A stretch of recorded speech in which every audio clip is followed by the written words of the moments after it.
기독교 교회력으로 기독교 전통으로 예수님이 이 땅에 태어나신 그 사주를 우리가 기점으로, 사주전을 기점으로 교회 절기로 대림절이라고 강림절이라고 그렇게 이야기합니다. 이 대림절, 강림절이라는 말의 뜻은 주님의 오심을 기대하는 것, 이게 말의 뜻이에요. 예수님께서 이미 이 땅에 초림, 첫 번째 아기 예수로 오신 이유는 우리를 죄악 가운데 구원하시고 이 구원의 은혜를 베푸시기 위해서 오신 주님, 이미 주님은 오셨어요. 근데 또 우리는 주님의 오심을 기대하고 사모합니다. 그 주님이 어떤 주님입니까? 말씀대로 내가 너희에게 다시 온다라는 재림의 주님, 이 주님을 소망하는 것. 그러니까 예수님 탄생 4주 전부터 이미 우리에게 구원을 위해 오신 주님의 은혜에 감사하고 또 이 땅에 다시 오실 주님을 사모하고 기대하며 지내는 절기가 예수님 성탄 4주 전의 대림절이라고 해요.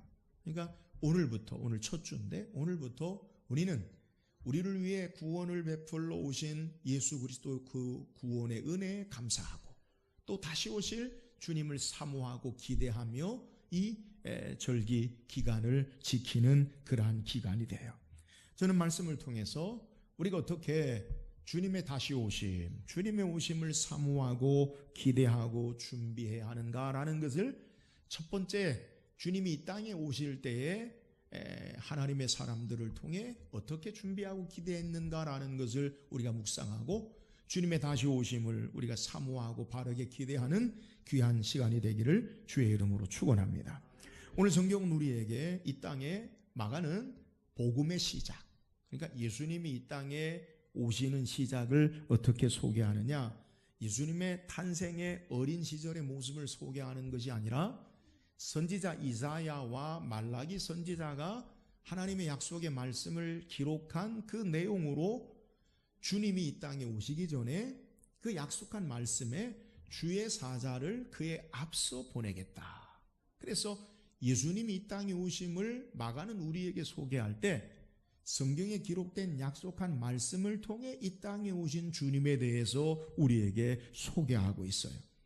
우리가 마태복음, 마가복음, 누가복음을 공관복음이다라고 이야기해요. 이 공관복음이라는 말은 서로 공통점, 구슬처럼 이렇게 공통점이 있는 복음인데 마태복음과 누가복음은 예수님이 이 땅에 탄생하실 때에 그 탄생의 소식을 잘 우리에게 소개해요. 마태는 우리에게 예수님이 이 땅에 오실 때 천사로 말미암아 요셉에게 천사가 나타나서 아들을 마리아가 낳을 것인데 성령으로 잉태한 거다. 그래서 예수님의 탄생의 소식을 자세하게 소개하고 누가복음에 누가도 마리아를 통해 하나님의 천사가 이 땅에 그를 통해 메시아 주님의 탄생을 소개하면서 예수님의 어린 소식, 어린 이 탄생과 더불어 아기 예수의 어린 시절을 자세하게 기록해요. 근데 마가는 우리에게 예수님이 어린 시절, 이것을 우리에게 복음의 시작으로 예수님의 탄생을 마태와 누가가 소개한 것과 다르게 하나님의 성경의 선지자들의 기록된 말씀을 통해 주님이 이 땅에 오셨음을 우리에게 소개하는 거예요. 그래서 복음의 시작을 약속의 말씀으로 말미암아 예수님이 이 땅에 오신 분이시다. 근데 그 예수님이 이 땅에 오시기 위해서 하나님께서 먼저 이 예수님의 오시기 전에 주의 사자를 앞서 보내고 그 길을 예비하고 준비하게 한다. 그러면서 주님이 오시기 위해서 사자로 먼저 보내진 바 된 세례 요한의 사역을 통해 예수님이 이 땅에 오시기 위해서 어떤 준비, 어떤 삶의 자세가 있어야 하는가, 이것을 성경이 우리에게 소개하는 거예요. 그래서 사복음서 공통적으로 세례 요한의 사역을 우리에게 소개해요. 그러니까 복음이 주님이 이 땅에 참된 복된 소식으로 구원으로 오시기 위해서 우리가 어떻게 주님을 맞이하고 준비해야 될 것인가, 그것을 세례 요한의 사역을 통해서 우리에게 소개하고 있다라는 거예요. 오늘 말씀드린 대로 우리는 지금 이미 우리에게 구원으로 오신 은혜의 예수 그리스도의 탄생에 감사하고 다시 오실 주님을 소망하며 기대하는 이 교회 절기에 어떻게 주님의 오심을 우리가 준비하고 맞이할 수 있는가?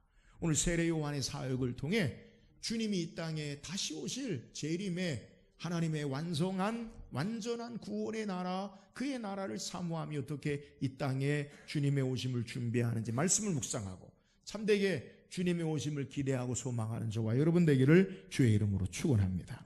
그렇다면 오늘 세례 요한을 통해 우리가 주님의 오심을 어떻게 예비하고 준비해야 합니까? 오늘 본문 2절 3절 먼저 읽어봅시다. 2절 3절입니다. 시작. 선지자 이사야의 글에 보라 내가 내 사자를 내 앞에 보내노니 그가 내 길을 준비하리라. 광야에서 외치는 자의 소리가 있어 이르되 너희는 주의 길을 준비하라. 그의 오실 길을 곧게 하라. 기록된 것과 같이. 자, 우리가 주님의 오심을 어떻게 준비하느냐?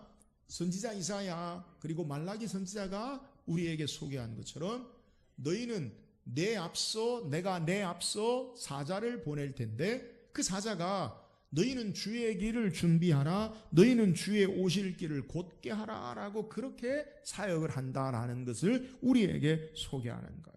그러니까 예수님이 이 땅에 우리에게 오실 때에 예수님의 초림, 기록된 성경의 말씀을 따라서 우리에게 오신 분임을 증거하는 거예요. 그러니까 복음의 시작을 예수님이 어느 날 갑자기 이 땅에 뚝 떨어져서 오신 것이 아니라 하나님의 약속한 말씀을 통해 선지자 이사야 주전 700년째, 주전 400년 전에 말라기 선지자를 통해 약속한 대로 주님이 오시는데 그 약속의 말씀에 주님이 오시기에 앞서 어떤 일이 일어나는가? 하나님의 사자, 주의 사자를 너희 앞서 보낸다는 거예요. 그래서 그 사자가 하는 일이 뭐냐? 너희는 주의 오실 길을 준비하라. 주의 오실 길을 예비하고 평탄케 하라라고 그렇게 이야기한다라는 거예요. 고대 제국에서 왕이 어느 마을이나 어느 도시든지 어느 나라든지 방문하기 위해서는 왕이 갑자기 은밀하게 딱 가는 경우도 물론 있겠지만 대부분 왕이 방문할 때는 그에 앞서 신하를 먼저 보내요.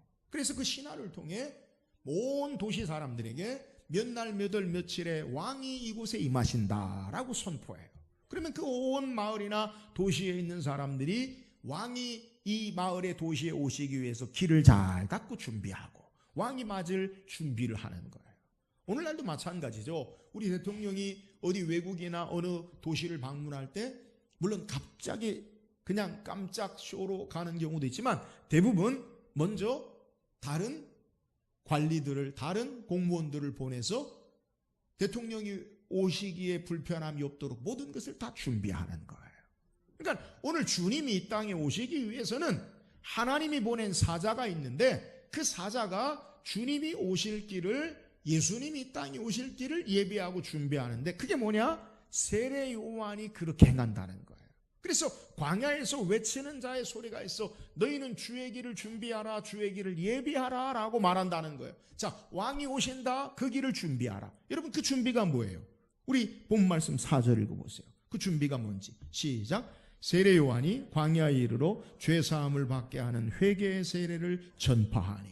여러분 주님의 길, 주님이 오시는 길을 준비하는 게 뭐냐? 우리는 막 길을 닦고 청소하고 그런 게 아니라 오늘 예수님이 이 땅에 오시는데 세례 요한이 하는 사역이 뭐냐? 이 땅의 백성들에게 주님을 맞이할 준비를 외치는 그 사역이 뭐냐? 뭐라고 이야기하냐면 성경에 세례 요한이 행하는 게 뭐냐? 광야에 이르러 죄 사함을 받게 하는 회개의 세례를 전파하니라고 소개하고 있어요. 그러니까 세례 요한을 통해 주의 길을 준비하는 게 뭐예요? 죄 사함을 얻게 하는 회개의 세례를 받게 한다라는 거예요. 여러분 죄 사함을 받게 하는 회개의 세례가 뭡니까? 이 우리의 마음속에 회개함으로 주님의 오심을 준비하는 것, 이것을 세례 요한이 하나님이 보낸 사자로서의 주님의 길을 준비하게 백성들에게 행하는 것을 우리에게 소개하는 거예요. 다시 말씀드리면 오늘 주님의 오심을 우리가 어떻게 준비하느냐? 세례 요한의 사역을 통해 말씀을 우리에게 적용하면 우리 마음속에 회개함으로 주님의 오심을 예비하고 준비해야 된다라는 거예요. 여러분 회개하라. 오늘 세례 요한은 회개하는, 죄사함을 얻게 하는 회개의 세례를 선포하는 것. 결국 초점은요, 회개예요, 회개. 여러분, 회개가 무엇입니까? 우리는 회개라고 하면 잘못을 깊이 뉘우치고 그리고 되돌리는 것. 근데 성경에 우리에게 이 회개라는 말의 의미를 보면 하나님께로 향해 돌이키는 것을 회개라고 해요. 그러니까 우리의 삶이 방향이 세상을 향해 또한 헛된 것을 향해 마음이 빼앗겼던 것에서 하나님을 향해 우리의 삶이 나아가는 것. 여러분, 이게 바로 회개라는 것. 오늘 주님의 오심을 우리가 어떻게 예비하고 준비하느냐? 우리의 마음이 세상의 헛된 것으로부터 돌이켜 주께로 향하여지는 것, 이것이 바로 주님의 오심을 사모하고 준비하는 신앙의 모습임을 우리에게 소개하는 것. 여러분, 주님이 이 땅에 오실 때에 참된 생명의 구원의 역사로 우리를 구원하시기 위해 오셨어요. 여러분, 우리가 그 주님을 맞이하기 위해서 우리의 마음속에 하나님께로 향해, 주께로 향해 우리의 삶이 돌이켜 나아가는 것, 이것이 바로 주님을 참되게 맞이하는 신앙의 삶의 모습임을 우리에게 소개하는 거예요. 사랑하는 여러분, 오늘 다시 오실 주님을 우리가 어떻게 예비하고 준비합니까? 우리의 마음의 중심이 하나님께로부터 떠난, 하나님께로부터 고약한, 하나님께로부터 대적한, 하나님과 상관없는 삶이 아니라 하나님께로 향하여 회개함으로, 하나님께로 향하여 돌이킴으로, 하나님께로 향하여 우리의 삶이 있으므로 주님의 오심을 기대하고 소망하고 준비하는 저와 여러분 되기를 주의 이름으로 축원합니다. 또한 우리가 주님의 오심을 어떻게 준비합니까? 6절 말씀 보세요. 6절 시작. 요한은 낙타 토롯을 입고 허리에 가죽띠를 띠고 메뚜기와 속청을 먹더라. 오늘 성경은 세례 요한의 사역을 소개하면서 또 세례 요한의 삶의 자세를 통해 주님의 오심을 우리에게 소개해요. 그러니까 느닷없이 성경에서 세례 요한이 어떻게 입고 먹었더라 쓸데없이 우리에게 기록한 게 아니라 주님의 오심을 사모하는 삶의 자세를 세례 요한의 모습을 통해 소개하는 거예요. 세례 요한이 어디에 삽니까? 그는 광야에 살았어요. 그래서 광야에 살면서 낙타 토롯을 입고 허리에 가죽띠를 띠고 메뚜기와 속청을 먹더라. 카멜, 낙타 가죽 비싸죠. 모피를 입었네요. 그런 의미가 아니에요. 오늘 세례 요한이 광야에 살기에 가장 최소한의 삶의 모습, 광야의 삶을 사는 모습을 우리에게 성경을 통해 삶의 자세를 보여주는 거예요. 그러니까 세례 요한의 낙타 토롯과 메뚜기와 속청을 먹었다라는 것은 그가 광야의 삶의 모습, 이것을 성경이 소개하고 있다라는 거예요. 여러분, 광야가 어떤 곳입니까? 우리 교회에서 지난 3월 달에 성경 역사 지리 탐방을 갔을 때 제가 개인적으로 가장 은혜를 받은 곳이 어디냐면 유대 광야예요. 광야. 이런 광야가 어떤 곳입니까? 말 그대로요, 척박한 곳이. 돌, 자갈, 흙, 푸르름이라고는 없어요. 척박한 황량한 그러한 산과 같은 이 우리가 기대하는 산이라는 것은 푸르름이 있는데 전혀 푸르름은 없고 그냥 흙과 돌로 높은 되어진 그러한 아주 척박한 메마른 곳, 그것이 바로 광야라는 거예요. 그래서 세례 요한은 이 광야에 살기 위해서 낙타 토롯이 필요해요. 왜요? 밤에 거기서 자야 되잖아요. 그것으로 이불 삼는 거예요. 먹을 것이 없어요. 포도와 무화과와 각종 실과가 없어요. 그래서 먹을 수 있는 게 겨우 메뚜기, 들에 있는 메뚜기 잡아먹고, 그리고 돌 사이에 석청, 꿀을 그걸 겨우 해서 먹는 철저한 광야의 삶의 모습을 성경이 소개하는 거예요. 여러분, 1세기 당시에 우리가 성경의 역사를 보면 로마의 제국이 온 세계를 다스리는 그때 이 1세기의 문화와 문명이라는 것은 지금 우리가 생각하는 것과 상상을 초월한 많은 문화와 문명이 있어요. 그러니까 이 광야와 대조적으로 예루살렘에 보면 헤롯 궁전의 호화로움, 여러분 로만 양식의 건축물 보세요. 지금도 오늘날의 건축물과 전혀 뒤지지 않고요, 화려함과 부유함을 상징해요. 제가 헤롯의 여름 궁전을 이렇게 봤는데 여러분, 거기에는 목욕탕과 관계 수로 시설이 다 있어요. 에베소를 방문했을 때 로마에서 만든 에베소에 보면 4만 5만 명이 관람할 수 있는 경기장과 그리고 상하수도 시설이 다 있어요. 심지어는 에어컨처럼 여름에는 시원하게 하는 그 시설을 다 갖춰놨어요. 그러니까 오늘 세례 요한이 살고 있는 광야와 그 당시에 살고 있는 도시 문명의 로마의 문명의 화려함과는 너무나 대조적인 거예요. 무엇을 하나 기대하고 소망하고 즐거워할 수 있는 그러한 바라볼 것이 없는 것이 바로 광야예요. 그러니까 도시로서는 많은 즐길 것이 있고 바라보고 풍성함에 부유함이 있는데 광야는 아무것도 기대하고 바라보고 즐기고 소망할 것이 없어요. 그러면 왜 세례 요한이 광야에 그러한 생활을 했어요? 그는 세상에 보여지는 화려함과 풍성함과 부유함, 쾌락을 바라보는 것이 아니라 광야에서 오직 하나님께로만 향해 기대와 소망을 두고 하나님 바라보고 신앙하며 주님의 오심을 준비한 것, 이것이 바로 광야의 모습이라는 것. 여러분, 우리의 삶의 자세가 어떻게 주님의 오심을 기대해야 합니까? 우리는 풍성한 시대에 살고 있어요. 물질과 문명의 우리의 삶에 우리의 환락과 쾌락을 즐겨할 수 있는 모든 그러한 삶에 살고 있어요. 그런데 이 시대에 우리의 마음이 세례 요한처럼 어떤 삶을 살아야 하는가? 그 풍성함에 우리의 마음을 빼앗고 그 즐거움에 우리의 마음을 두고 삶에 보여지는 물질과 그리고 문명에 우리의 마음을 빼앗기는 것이 아니라 하나님께로 향한 기대와 소망을 두고 그 주님 앞에 우리의 소망과 즐거움을 두고 주님의 오심을 기다리고 준비했나라는 사실을 우리에게 소개하는 거예요. 우리는 너무나 많은 것으로 우리의 마음에 하나님께로 소망을 두지 아니하고 세상의 헛된 것에 소망을 둬요. 보이는 물질에, 보이는 힘에, 보이는 권력에 우리의 소망을 둬요. 아니에요. 세례 요한은 똑같은 보여지는 것에 소망을 두는 것이 아니라 하늘의 영광의 소망을 바라보고 주님 앞에 소망을 두고 기대하며 주님의 오심을 사모하고 기다렸다는 거예요. 사랑하는 여러분, 오늘 우리가 어떻게 주님의 다시 오심을 소망하고 기다려야 합니까? 여러분의 삶의 자세가 이 땅의 것으로 있지 아니하고 하나님께로 소망을 두고 하나님을 기대하고 하나님을 바라보고 하나님을 즐거워함으로 주님 오심을 소망하는 저와 여러분 되기를 주의 이름으로 축원합니다.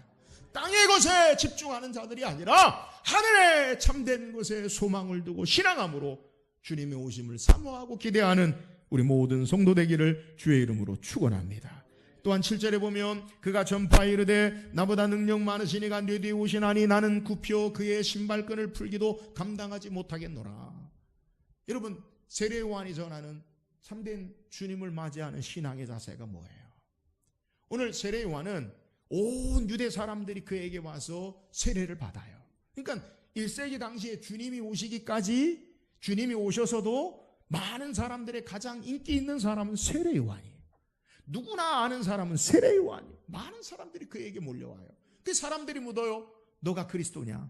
아니다. 너가 선지자냐? 너가 누구냐라고 할 때 세례 요한이 말하기를 나는 아무것도 아니다라고 소개하면서 그가 전파에 이르되 나보다 능력 많으시니가 내 뒤에 오시나니 나는 굽혀 그의 신발끈 풀기도 감당하지 못하겠노라. 내가 아니라 내 뒤에 정말 능력 있는 분이 오신다. 나는 그분에 비하면 그의 신발끈 풀기도 감당하지 못하겠다. 여러분, 이 의미가 뭐예요? 고대 1세기에는 주인이 집에 들어가면 종이 와서 신발끈을 풀어요. 샌들 같은 그걸 풀어주고 발을 닦여요. 그러니까 나는 예수님에 비하면, 주님에 비하면 종으로 행하는 것도 나는 감당할 수 없는 그런 자다. 그의 삶의 자세가 겸손함으로, 청빈함으로 하늘의 소망을 두고 주님의 오심을 기대하는 것을 오늘 성경이 우리에게 소개해요. 사랑하는 여러분, 오늘 주님이 이 땅에 다시 오실 때에 우리가 어떻게 그 주님을 맞이하기를 원하십니까? 오늘 내가 주인 되어 내가 하나님 되어 교만한 삶으로 이 땅의 것으로 사는 것처럼 살지 아니하고 겸손하게 우리의 마음을 낮춰 주님 앞에 삶이 있음으로 말미암아 주님의 오심을 사모하고 기대하는 저와 여러분 되기를 주의 이름으로 축원합니다. 주께서 겸손하고 낮은 자 가운데 임하시고 역사해요. 예수님 이 땅에 어떻게 오셨어요? 그는 로마 황제의 궁궐에 세상의 왕으로 이 땅에 태어나시지 않았어요. 유대 헤롯의 궁전에 왕자로 오시지 않았어요.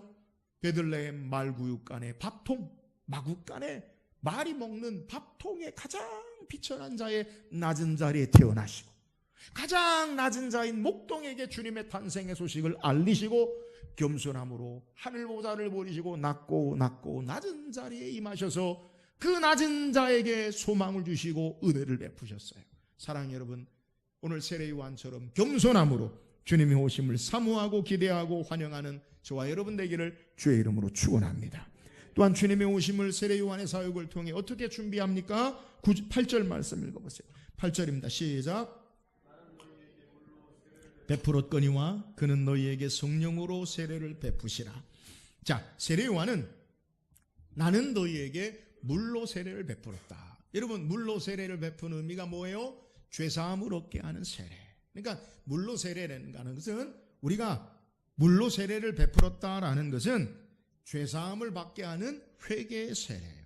그런데 내 뒤에 오시는 이 그는 어떻게 역사하느냐? 성령으로 세례를 베푸시리라. 여러분, 이 말의 의미가 뭐예요? 세례 요한이 주님의 오심을 준비하는 게 뭐예요? 나는 여러분에게, 너희에게 물로 세례를 베풀었지만 내 뒤에 오시는 이는 참된 성령의 세례를 베푸신다. 그 성령의 세례를 사모함으로 주님의 오심을 기대하고 기다리라라는 것을 우리에게 소개하는 거예요. 물로 세례를 베풀었다는 것은 우리의 마음을 하나님께로 향한 회개를 얻게 하는 세례예요. 그런데 이 세례 요한이 소개하는 성령의 세례가 뭐예요? 여러분, 성령의 세례가 뭐예요? 성령께서 우리 가운데 임하셔서 우리를 하나님의 자녀 삼으시고 예수 그리스도를 나의 구주, 나의 하나님으로 고백하고 하나님을 나의 아바, 아버지라고 부르게 하는 생명의 연합한 사건, 생명의 사건이 바로 성령의 세례예요. 그러니까 오늘 요한이 소개하고 있는 내 뒤에 오시는 이는 성령으로 세례를 베풀 거다라고 이야기하는 것, 1세기의 모든 회개의 세례를 받은 사람들이 참된 생명의 세례를 사모함으로 주님을 기대하고 소망한다라는 것을 우리에게 소개하는 거예요. 성령의 세례. 오늘 성령의 세례가 뭡니까? 오늘 성령의 인치심으로라고 그렇게 이야기할 수 있는데, 성령께서 우리 안에 역사하셔서 예수가 나의 죄를 감당하시고 나를 죄 가운데 건지신 구주로 믿고 고백하게 하는 역사, 이게 성령의 세례. 성령의 세례가 뭡니까? 우리 안에 예수 생명으로 하나님을 아바, 아버지라 부르고 그분의 내가 자녀임을 깨닫게 되는 것, 이것이 바로 성령의 세례예요. 그래서 성령의 세례는 우리 개혁교회에서, 장로교회에서는 성령의 세례가 뭐냐? 이 땅에 단 딱 한 번 일어나는 단회적인 사건. 성령의 세례는 우리에게 예수를 나의 구주, 나의 하나님을 고백하게 하는 사건, 주님의 참된 생명과 연합하게 되는 사건, 이게 바로 성령의 세례예요. 그래서 성령 세례와 성령 충만을 구분할 수 있어요. 물론 성령 세례와 성령 충만이 동시에 일어나기도 해요. 그런데 성령 충만은 성령께서 우리에게 흘러넘치게 충만하게 역사하신다라는 것, 그것은 우리가 때로는 은혜가 충만하다라고 하면 우리에게 성령의 충만한 역사를 경험하기도 하지만, 우리가 흔히 이야기하는 은혜가 좀 떨어진 것 같아요 라고 하면 성령 충만의 역사가 우리에게 있는 게 아니에요. 우리 안에 내주하시는 성령이 계시지만 인격적으로 우리가 그분을 의지하고 인정하고 그분을 의탁하면 성령께서 우리에게 충만하게 역사하기도 하지만, 인격적으로 우리가 성령을 무시하고 우리의 뜻과 의지를 따라 우리의 삶이 살면 성령께서 우리에게 충만하게 역사하시는 게 아니에요. 그러니까 성령 충만은 반복적으로 되어지기도 하고, 성령 충만이 있다가도 성령 충만이 사라지려고 하는, 아예 없어지는 건 아니지만 충만함이 적어지는 것, 이게 성령 충만의 사건. 오늘 성경에 성령의 세례의 의미가 뭐예요? 예수 그리스도의 생명에 연합한 삶, 한 번 회개하고 다시 죄짓고 한 번 회개하고 다시 죄짓는 그러한 삶의 회개의 삶이 아니라, 주님이 우리 안에 역사하셔서 영원한 생명으로 함께 하시는 이 성령의 세례의 역사, 이것을 사모하고 기대하는 모습을 우리에게 소개하는 거예요. 다시 말하면 오늘 우리가 성령의 세례의 삶의 모습 가운데 주님을 기대하라는 거예요. 예수 생명에 연합한 삶으로 주님의 오심을 기대하라는 거예요. 주님이 나를 다스리고 주장하시고 역사하시는 삶 가운데 주님의 오심을 기대하고 사모하는 것, 이것이 바로 주의 오심을 바르게 사모하고 기대하는 신앙의 자세임을 우리에게 소개하는 것. 날마다 예수 생명 역사로 사는 것, 이러한 삶으로 주님을 기대해야 돼요. 날마다 주의 다스림과 통치하심 앞에 우리 삶을 내어드리는 삶으로 주님의 오심을 기대해야 돼요. 오늘 다시 오신 주님을 사모하고 기대하는 이유가 뭐예요? 주님이 다시 오실 때 이 세상에 완전한 하나님의 의의 통치가 이루어져요. 오늘 예수 생명과 연합한 자들은 그의 다스림을 받아 그 나라의 통치를 맛보고 기대하고 사모하는 거예요. 그래서 날마다 주님의 다스리심을 이 땅에서 경험하고 완전한 하나님의 의의 통치를 사모하고 기대함으로 예수 생명에 연합하여 그의 다시 오심을 기대하고 사모하는 삶이 되어져야 함을 우리에게 소개하는 거예요. 사랑하는 여러분, 날마다 주님의 생명과 연합하여 생명의 능력 가운데 주님의 오심을 사모하고 기대하는 저와 여러분 되기를 주의 이름으로 축원합니다. 나로 살지 말고, 내가 주인 되어 살지 말고, 여러분, 나로 사는 삶의 모습에 왜 그렇게 살지 말아야 돼요? 나로 살면, 여러분, 모든 우리 인생은요, 우리의 삶에 제한된 한계가 있음을 우리는 고백할 수밖에 없잖아요. 내 힘으로 살면 언젠간 지치고 좌절하고 낙심하고 실망. 인생의 삶에 다 마찬가지예요. 아무리 장년이라도, 아무리 청년이라도, 아무리 힘을 가진 자라도 그 힘이 다 쇠하고 낙심하고 절망하고 좌절해요. 여러분, 나로 사는 자는 그러한 삶을 살 수밖에 없어요. 그러나 내 안에 예수 생명으로 사는 자는 내가 약할 때 그분이 힘이 되어주시고, 내가 낙심하고 실망할 때 그분이 위로와 힘을 주시고, 마르지 않는 하늘의 능력으로 우리에게 채우사 날마다 그의 능력 가운데, 생명의 연합 가운데 살 수 있음을 믿으시기를 주의 이름으로 축원합니다. 그러므로 예수 생명의 세례 주님과 연합한 가운데 주님의 오심을 사모하고 기대하는 삶을 살아야 돼요. 사랑하는 여러분, 주님의 다시 오심을 어떻게 사모하고 기대합니까? 날마다 주님으로, 예수님으로 그의 생명에 연합한 풍성한 삶으로 주님의 오심을 사모하고 기대하는 저와 여러분 되기를 주의 이름으로 축원합니다. 오늘 성경 우리에게 주님의 오심을 기대하는 바른 신앙의 삶의 모습을 세례 요한의 삶을 통해 우리에게 소개해요. 세례 요한이 주님의 오심을 어떻게 예비하고 준비합니까? 회개하는 물로 세례를, 죄사함 받게 하는 회개의 세례를 통해 주님의 오심을 준비하라는 거예요. 오늘 우리의 삶의 모습이 하나님께로 향하여, 하나님과 상관없는 삶에서 하나님께로 돌이켜 하나님께로 향하여 삶이 있으므로 주님의 오심을 사모하고 기대하는 저와 여러분 되기를 주의 이름으로 축원합니다. 오늘 우리가 어떻게 주님의 다시 오심을 사모하고 기대합니까? 우리의 삶의 자세가 세상의 것들로 살지 아니하고 하나님께로 소망과 기대와 하나님께로 우리의 삶의 즐거움을 두고 하나님 바라봄으로 주님의 오심을 사모하고 기대하고 겸손하게 주님의 오심을 사모하고 기대하는 저와 여러분 되기를 주의 이름으로 축원합니다. 오늘 우리가 어떻게 하나님의 주님의 다시 오심을 사모하고 기대합니까? 성령의 세례를 통해 예수 생명에 연합한 삶, 주님과의 풍성한 생명의 삶을 통해 완전한 하나님의 의의 통치를 사모하고 그분의 다스리심을 사모하고 기대함으로 주님의 오심을 사모하고 기대하며 그의 생명의 능력 가운데 신앙하는 우리 모든 성도 되기를 주의 이름으로 축원합니다.